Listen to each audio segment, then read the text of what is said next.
Entre Ville et Monde, aujourd'hui, on parle de zéro déchet avec nos deux invités, Marcel Paré et Réal Caron, du mouvement pour une ville zéro déchet. Bonjour, messieurs. Bonjour. Bonjour. Vous allez bien? Oui. Oui, très bien. Merci pour l'invitation. Zéro déchet, on commence comme ça, on commence sec comme ça. Illusion ou utopie? Disons, illusion serait plus extraire, là, tordre le cou de la terre jusqu'à l'épuisement. Utopie... attends un peu, qu'est-ce que vous dites là? L'illusion, L'illusion, ce serait que les ressources sont inépuisables. Oui, la consommation. La consommation. Nous n'avons qu'une seule terre. Oui. Qui est un peu le symbole des amis de la terre. Nous n'avons qu'une seule terre. Essayons de ne pas trop la maltraiter. L'utopie, de l'autre côté, eh bien, notre mouvement est un mouvement pour une ville zéro déchet et mouvement qui tend vers le zéro déchet. Un peu comme le maire de Québec, les groupes communautaires qui s'occupent d'itinérance savent bien qu'il est presque impossible d'atteindre zéro itinérance. Mais ça n'empêche pas de faire les efforts qu'il faut pour tendre vers le zéro itinérance. Tout comme nous... C'est pas une religion, là, zéro déchet. Non, pas une là. religion. Donc, un mouvement citoyen qui amène les gens individuellement et collectivement à tendre vers le zéro déchet. Puis je pense que puis ça, qu'est-ce que ça peut vouloir dire? Parce que pour nous, là, citoyens, là, David, t'as-tu déjà essayé ça, le zéro déchet? Toi, t'as-tu déjà... J'ai jamais essayé ça, non. J'ai jamais essayé ça. Je suis pas d'accord. T'apprécies voyager en autobus. Au lieu de voyager en auto, c'est aussi... Ah, c'est ça. Oui, OK. Donc, c'est ça, comme réduire ma consommation, mes déchets, oui, absolument. Mais essayer à vivre... zéro déchet. Oui, mais parlons-en. C'est ça, c'est les 5 R là, du zéro déchet. C'est ça, ça commence par... Elle a refusé. Refuser. Oui. Parce qu'il y a combien d'objets inutiles qu'on acquiert ou qu'on présente? Aucun. On est au minimum, hein?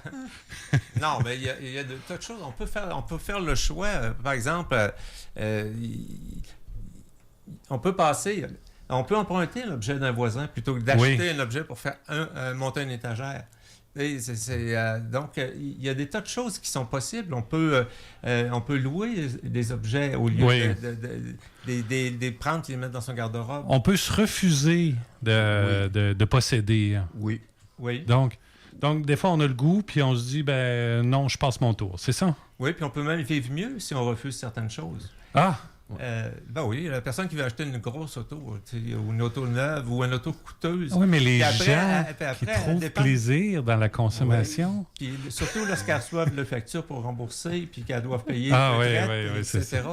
Alors qu'il est possible d'utiliser comme une auto, par exemple, pour certains, ou de prendre l'autobus pour d'autres, ou de faire des circuits en vélo.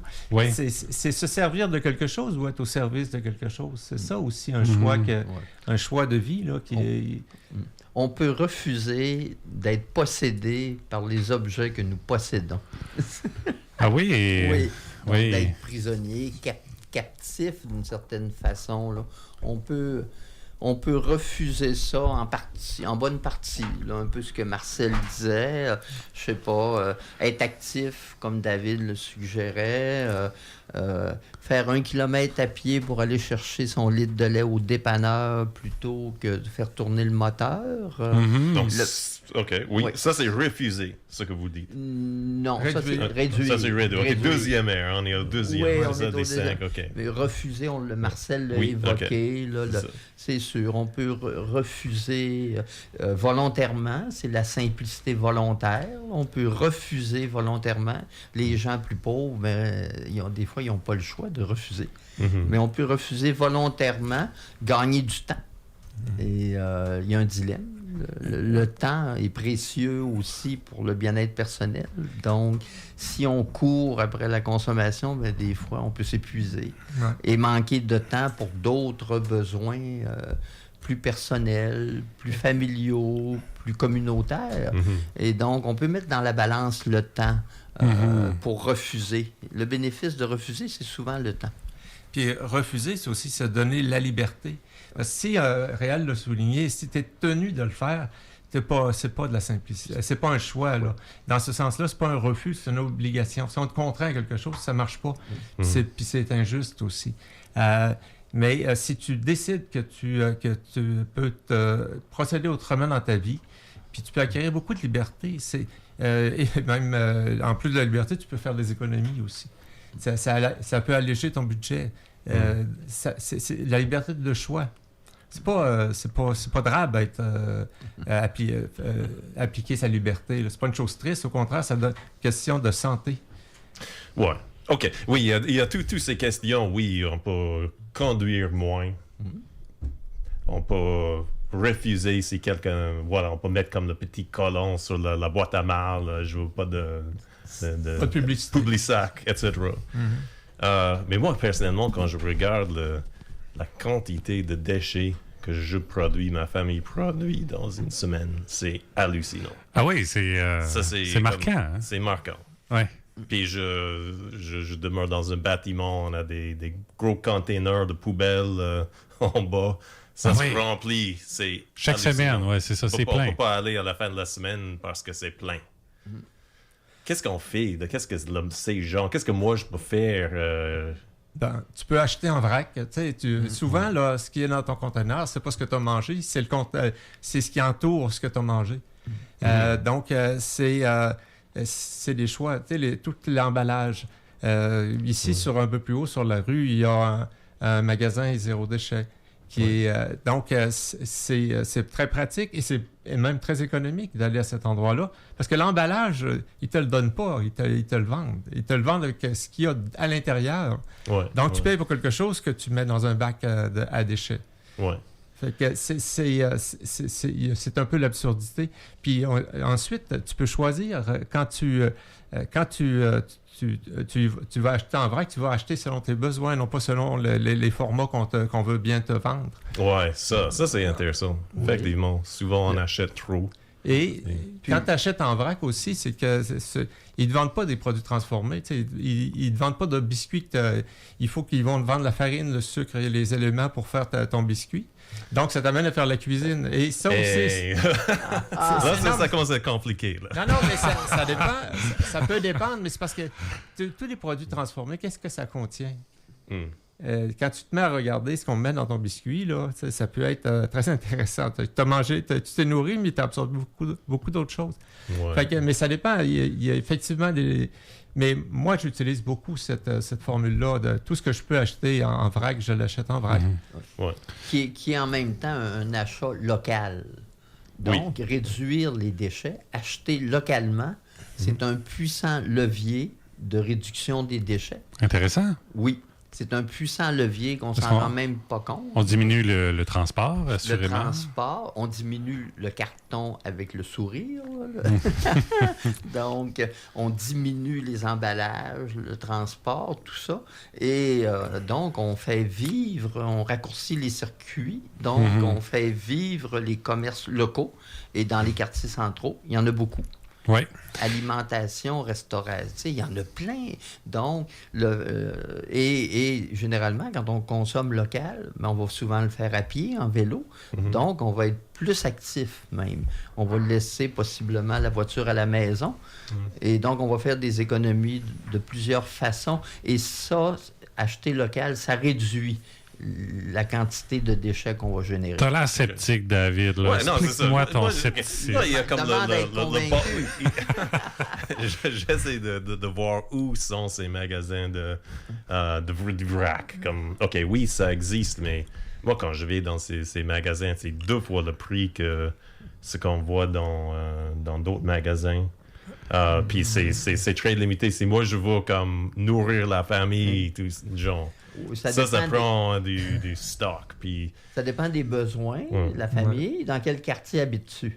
Saint-Jean-Baptiste. Saint-Jean-Baptiste? Ouais. Bon, il y a quand même passablement de commerces locaux dans Saint-Jean-Baptiste. Il n'y a peut-être pas tous les commerces locaux, mais dans Saint-Jean-Baptiste, là, dans le faubourg, on dit le faubourg, il y a beaucoup de commerces locaux. Mais si tu as une famille, il y a des enjeux. Il y a des enjeux. Oui, je suis d'accord. Il y a des enjeux. C'est ça peut représenter un certain fardeau, donc il faut y aller à notre rythme. Je pense que c'est ça l'approche. Puis, si on continue avec les airs, ça vous dit-tu, on avait... Je vais revenir, je vais t'interrompre. Vas-y. Tu as raison, parce que c'est essentiel. Tu ne changes pas de rythme de vie, tu ne changes pas ta vie d'un coup. Il y a des choses que tu peux faire, tu peux acheter, puis il y a des choses qui se conservent de longue durée. Mais tu ne changes pas tes habitudes de vie en claquant des doigts. Là. Il faut que tu réfléchisses, tu établisses des stratégies. Juste comme exemple, est-ce que beaucoup de gens utilisent des serviettes de papier, par exemple, pour des essuie-tout en papier. Et utiliser des essuie-tout qui sont lavables, ça dure des éternités et c'est un beau geste pour l'environnement. Lavable, donc en tissu, là. Oui. Tu prends ta chemise, tu fais un tissu avec, là, puis tu laves ta comptoir, c'est pas pareil. Oui, quand elle va être sale, je n'aurai pas le choix.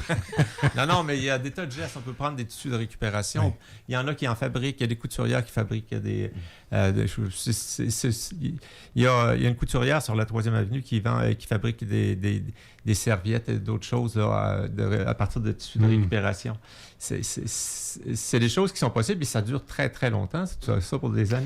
Oui. J'aime ça. Je trouve que c'est intéressant. On va parler de la possibilité, l'impact des choix individuels. Oui, quelqu'un qui va faire le propre mouchoir, etc. Qu'est-ce que ça a comme impact versus qu'est-ce qu'on demande de la ville, qu'est-ce qu'on a besoin de faire au niveau sociétal, peut-être davantage. Mais je ne sais pas si on veut juste continuer comme... Quelles sont les bases de ce concept de zéro déchet? Moi, les 3 R, je veux bien les comprendre. Oui, exact. On retourne. Allez-y. Donc, on avait refusé. Réduire. Et recycler. Le réemploi d'abord. Le réemploi avant d'aller au 4. OK, parce qu'il y en a d'autres. En fait, il y en a 5. Il y en a qui disent qu'il y en a 7. Mais ça, c'est... Mettons que tu as des choses chez toi qui ne te servent pas. Oui. Tu peux... Soit il y a l'économie. Il y en a qui les revendent. Il y en a qui peuvent les donner. Il y a des tas de groupes qui acceptent des objets pour les revendre pour faire fonctionner des organismes communautaires. Tu peux les offrir à ta belle-sœur. Pas choisir une belle-sœur qui accumule trop de choses quand même. Mais... Il y a même des centres. Il y a même des centres de réparation. Ça, je trouve ça fascinant. Je ne suis jamais allé là, mais ici, pas très loin d'ici, tu traverses la rivière, c'est sur la première. Parce que des fois, c'est frustrant. On a quelque chose à la maison, il me semble que ça fait pas longtemps qu'on l'a. Il ne marche plus. Premier réflexe, c'est de le jeter quand même. Hein. Ça reste un réflexe bien ancré, puis de dire je vais aller en acheter un autre, ça va me coûter 20-30$. Les Chinois sont très forts là-dessus, c'est qu'ils font des produits, puis ils ne fournissent pas les pièces de réparation, ou ils rendent les produits de toute façon, on peut pas les réparer. Mais il y a... puis ça, c'est une chose aussi. Lorsqu'on achète un objet, là, une question à se poser, est-ce que je vais être capable de le faire réparer ou de le réparer? Pour le faire durer. Puis la patente, entre autres, offre des ateliers de réparation. C'est qu'on arrive avec une lampe, avec un toaster, avec quoi que ce soit. Là, puis eux aident et puis te montrent comment faire pour la réparation. Mais comment on répond à cette question-là? Quand je suis au magasin, là, devant la liste des toasters, là, comment je sais lequel qui va être réparable ou pas? Là? Moins il y a de boutons, plus c'est facile à réparer. OK. Donc, moins électronique, là, moins gadget. On va à l'essentiel. Enlève les puces. Là. Sinon, tu peux... T'enlèves tout ce qui est patente électronique. Ce qui est mécanique est beaucoup plus facile à réparer. Les anciens poêles là, qui avaient les choses à tortillon, il y avait des gens qui vivaient de réparer les poêles. Aujourd'hui, ils vendent des poêles, mais ils ne peuvent plus les faire réparer. Ils ont complètement détruit ce type de commerce-là. Puis ça a un impact. Ça a un impact considérable au niveau de... Ça coûte une masse d'énergie de produire un poêle. Oui. Oui. Moi, un réflexe que j'ai... David, je voulais pas t'interrompre. Non, vas-y. Quand j'ai quelque chose que je veux acheter, parce qu'on a tous des désirs, hein, même si on doit se refuser, mais souvent, je vais sur les sites pour acheter usagé. Ça m'arrive souvent. Je pense que c'est une bonne pratique. Puis quand je vois la quantité de déchets qu'il y a sur le bord de la route, des fois, surtout dans la période du déménagement, c'est incroyable. Hein? C'est incroyable. Malheureusement, c'est des objets qui pourraient être utilisés par d'autres personnes la plupart du temps. Certains, oui. Certains. Puis les matières aussi qui les composent pour beaucoup pourraient être aussi remis dans les circuits économiques. Donc, on arrive au recyclage. Oui, on tombe à l'autre. C'est intéressant. Allons-y, le recyclage. On est rendu au 4e, là. Au, 4e R. Oui. On va se rendre. Oui. Là, tu vois certainement déjà vu des gens qui ramassent le fer ou les métaux sur le bord de la rue. Oui. Bon, c'est aussi une formule, les envoie vers des compagnies à des fins de recyclage. Mais il y a aussi, moi j'ai vu des personnes migrantes qui passaient cette journée-là puis ramassaient des choses pour se meubler.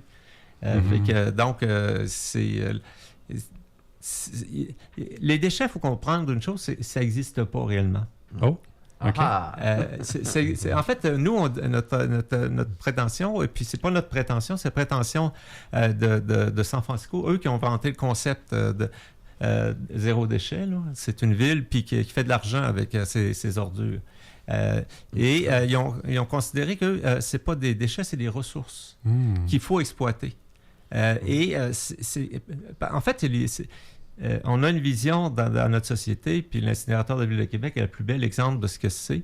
C'est qu'on extrait les matériaux, on les transforme, on les distribue, on les utilise, puis on les détruit. Puis en fait, l'idée, c'est de les faire disparaître, mais ils ne disparaissent pas. C'est impossible de les faire disparaître. C'est quand on les envoie en particules dans le ciel qui devient un dépotoir. Tu reviendras poussière. Oui. Ouais, disons qu'on le sent beaucoup dans les molous, qu'on est poussière. Là. Il y a beaucoup de poussière. Tu deviens pas poussière toxique. Oui, tu seras respiré par d'autres et le cycle continue. Oui, parce qu'on prend des produits qui, en somme toute, sont pas dangereux comme tels, puisqu'ils sont d'usage domestique, puis on en fait des produits dangereux. Des déchets ultimes, des produits, des gaz qui contaminent les GES, des métaux lourds qu'on projette dans l'atmosphère, ou qu'on étend sur les dépotoirs sous prétexte que ça sert de lieu de recouvrement. Mais ça n'existe pas, un déchet. C'est de la matière, tout simplement, et que l'on détruit. Et cette matière-là, pour la remplacer, on doit prospecter, puis creuser un peu plus creux, puis aller chercher encore plus, puis produire encore plus de GES pour les remplacer. C'est sûr qu'on va aborder le rôle des industriels et des autorités gouvernementales, municipales là, dans ce beau tableau. Mais au niveau de l'individu, recycler, comment il peut faire son bout de chemin? Bien, je vais donner l'exemple. Des fois, il y a plus qu'un niveau. Mettons, prenons l'exemple du verre, qui est quand même un produit important. Tu sais, le meilleur, le verre, longtemps au Québec, la bière était dans des bouteilles de verre qui étaient réutilisées 15 à 20 fois, OK? Et au Québec même. Et donc, là, on est dans le réemploi, la réutilisation. Ça a été remplacé graduellement pour une certaine commodité par des canettes d'aluminium. L'aluminium est fait au Québec à cause des bas coûts d'électricité, mais les canettes sont faites aux États-Unis. Ils nous reviennent probablement bientôt taxés. Donc, le verre est un enjeu. En plus, si tu l'envoies au recyclage, et c'est pas bien trié, mais il va se casser, il va contaminer tout le bac de recyclage, coûter des fortunes d'un centre de tri, alors que s'il était individuellement, collectivement trié adéquatement, il serait au Québec, à Montréal, il y a une usine importante qui s'appelle Owens, Illinois, qui cherche du verre, pas juste au Québec, il va en Ontario, dans le nord-est des États-Unis.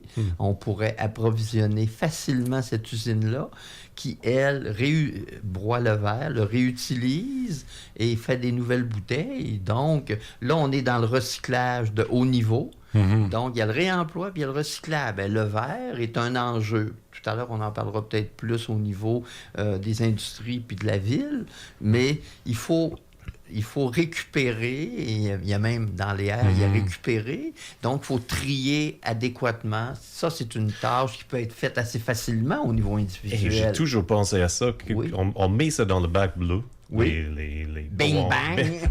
puis ils pitchent ça dans le camion, ils écrasent ça. Comment ils font le tri de tout ça? C'est impossible. C'est impossible. Mais pourquoi recycler le verre? Ils ne peuvent pas le recycler. En fait, la Ville de Québec ne recycle aucun verre. Oui.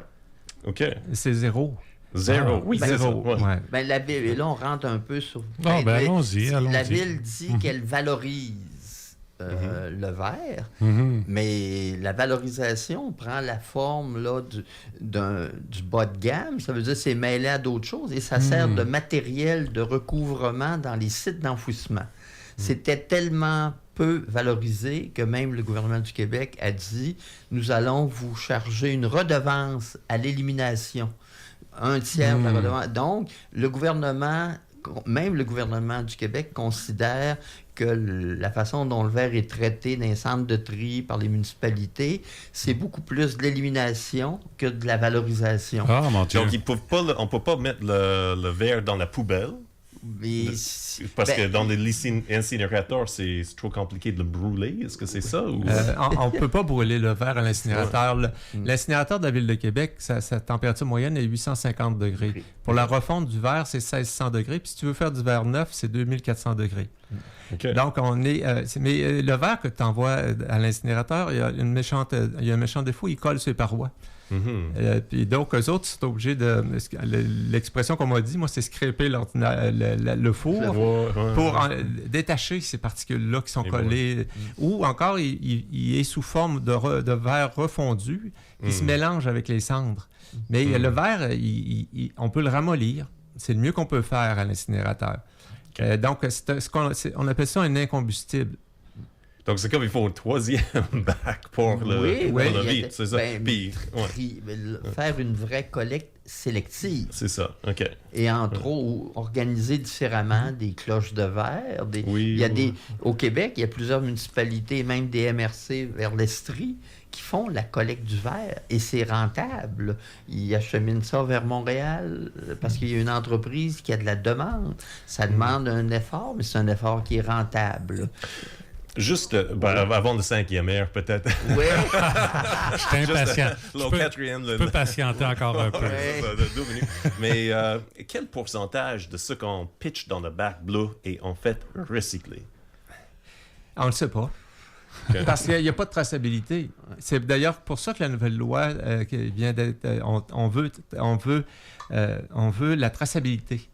Il y a eu des choses qui ont été faites dans certaines municipalités du Québec. Là. Je sais pas pour Québec, je n'ai pas l'impression, mais je n'ai pas non plus de confirmation ou d'information. Mais il y a eu des municipalités, ils mettaient des choses qui étaient considérées quasi des ordures, qui mettaient ça dans des containers pour les envoyer au tri en Asie. Mais l'Asie les recevait, ils étaient payés pour ça, puis ce qu'on a cru, c'est qu'ils déchargeaient dans l'océan. Donc, c'est des plastiques contaminés parce qu'il y avait justement des traces de verre à l'intérieur, puis qu'il n'y avait pas les capacités de traitement, ou ils brûlaient, tout simplement, sans sécurité. Donc, on fuit à côté des villages pauvres. Oui. Donc, c'est que pour le volume, pour ce qui est vraiment recyclé, c'est que la traçabilité n'est pas là. Donc, on ne peut pas dire que... non. Ouais. Donc, c'est même pas recyclé au Québec. Non, il y a des choses qui peuvent être recyclées. Il y a des cartons, des papiers qui peuvent être recyclés, désancrés. Il y a des choses qui sont, effectivement, le recyclage. Il y a un ferrailleur ici, il va recycler le cuivre. Oui, OK. Ça, c'est certains métaux, tout ça. Les métaux, il y a des choses qui sont très, très faciles. C'est même pas lui qui les recycle. Lui, il les récolte à des fins de revente. Puis bien souvent, ils s'en vont vers l'Asie ou vers les fonderies américaines. Okay. Mais c'est sûr que ce sont les matériaux qui sont triés pour le recyclage, à des fins de réusage. Puis bon, quand on dit recycler, là, c'est qu'on prend un matériau. Prenons le verre, on parlait du verre. On prend une bouteille, on la concasse, on la refond. Puis on refait une bouteille de verre avec. Ça, c'est un recyclage parce qu'elle reste au même niveau écologique. La Ville a dit qu'elle valorise des matériaux. Réal en parlait. Et si tu fais des chemins avec des bouteilles de verre pour permettre à la machinerie lourde de passer sur les dépotoirs, en fait, il y avait ça des lieux d'enfouissement technique, c'est pas de la valorisation. Si tu tu concasses ton verre parce qu'il est contaminé puis les couleurs sont tout mélangées, puis tu mets ça dans du béton, tu ne seras jamais capable de refaire une bouteille avec ça. C'est perdu, c'est dégradé. Ouais. Donc, c'est des choses qui sont... la Ville mélange souvent l'information ou ne donne pas une information qui est correcte par rapport à... Le recyclage, c'est du recyclage. La valorisation, c'est de la valorisation. Techniquement, là, on ne se perdra pas dans la technique, mais techniquement, on appelle ça du sous-cyclage. Ça veut dire qu'on baisse vers le bas, vers l'élimination. Donc, au lieu d'essayer de partir, peut-être faire une bonne récupération, puis faire du réemploi, on part du recyclage, puis on fait presque de l'élimination. Donc, on baisse dans le cycle. Puis on perd la valeur du produit. Et mon Dieu, tu m'enlèves les mots de la bouche. C'est un peu ça, quand on parlait du triangle de la hiérarchie écologique, c'est que plus haut tu es dans la hiérarchie, le premier R, ça demande le moins d'énergie. Il n'y a aucune énergie qui est employée. Et tu descends graduellement. Et ça a de moins en moins d'impact. Réemployer un matériau, le donner à son voisin, puis il continue sa vie, ça demande peu d'énergie, puis ça a peu d'impact environnemental. Par contre, quand tu commences à parler du recyclage, là, tu commences à dépenser de l'énergie, puis ça impacte l'environnement. C'est pas une pensée magique, là, le recyclage. Là, Non, c'est certain. Parce qu'on l'entend des fois, de dire « bien, je vais utiliser un produit, de toute façon, il est recyclable. » Et d'ailleurs, il faut faire très attention. Parce que une des plus grosses erreurs qui a été beaucoup dans l'imaginaire collectif, c'est les bacs qu'on a ne sont pas des bacs de recyclage. Ils sont des bacs de récupération. On dépose quelque chose, il est récupéré. Rien ne nous garantit qu'il va être recyclé. Donc, c'est des bacs de récupération. Et alors que je suis sur le choc, là, moi. Non, exact. C'est quelle couleur, le bac de recyclage, là? Justement, oui. Alors, une fois qu'il est mis dans le bac, tu sais, des fois, puis si on laisse entendre aux gens que c'est un bac de recyclage, c'est un bac c'est un bac de récupération pour le recyclage, mais on perd les traces. On perd du moins d'une bonne partie. Il y a des choses qui sont recyclées, mais laisser entendre que tout est recyclé, là, il y a un peu de... On va arriver à ta chanson, là. Oui, mais là, j'ai assez attendu, là, le 5e R. Le 5e R, là, vous avez... Je peux plus attendre, là. C'est ramener à la terre, en fait. Idéalement, les gens devraient faire du compost avec le produit alimentaire. C'est pas possible dans un appartement. Bien qu'il existe, je l'ai déjà fait, ça s'appelle le vermicyclage.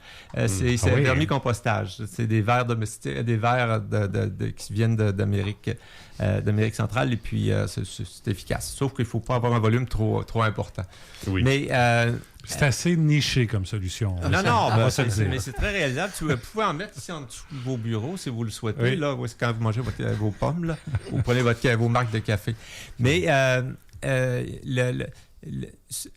l'idéal là, pour composter, c'est de le faire soi-même et de le faire pour son propre terrain, son propre bout de... Dans le fond de son jardin. Oui.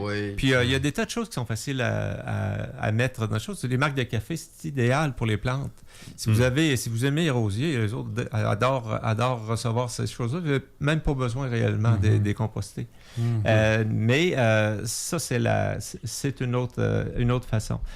On aurait voulu, nous, que la ville aille vers le compostage industriel pour les citoyens. Ils ont fait un choix d'un équipement qui est très coûteux et très peu efficace.